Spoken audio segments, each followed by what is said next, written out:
ભરૂચ જિલ્લાના ઝઘડિયા તાલુકાના ઉમલ્લા વાઘપુરા ગામે એક મકાનના દરવાજાનો નકુચો તોડીને તસ્કરો મકાનમાંથી સોના ચાંદીના દાગીના તેમજ રોકડ રકમ મળી કુલ ₹1,91,600 નો મુદ્દામાલ ઉઠાવી ગયા હતા। હાલમાં લગ્નસરાની મોસમ ચાલે છે ત્યારે લગ્નોને લઈને ઘણા ઘરોમાં સોના ચાંદીના દાગીના હોય છે।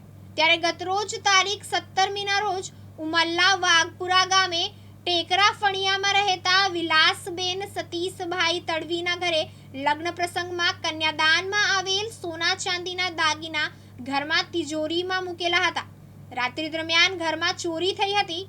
કોઈ અજાણ્યા ચોર મકાનની આગળની ઓસરીની જાળીનું તાળું તોડીને મકાનમાં પ્રવેશ્યા હતા અને મુખ્ય દરવાજાનો નકુચો તોડીને ઘરમાં રહેલ તિજોરીનો દરવાજો ખોલીને લોકરો તોડી નાખ્યા હતા અને તેમાં મૂકેલ સોના ચાંદીના ₹1,60,600 ની કિંમતના દાગીના તેમજ રોકડ ₹31,000 મળી કુલ ₹1,91,600 નો મુદ્દામાલ ચોરી ગયા હતા।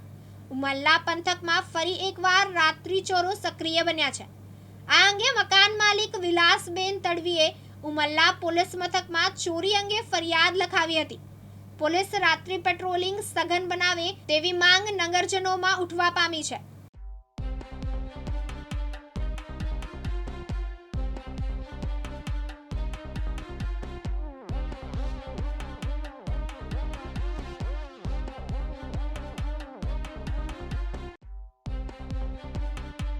સતીશ વસાવા સાથે જીતુ રાણા, દિવ્યાંગ ન્યૂઝ, ઝઘડિયા, ભરૂચ।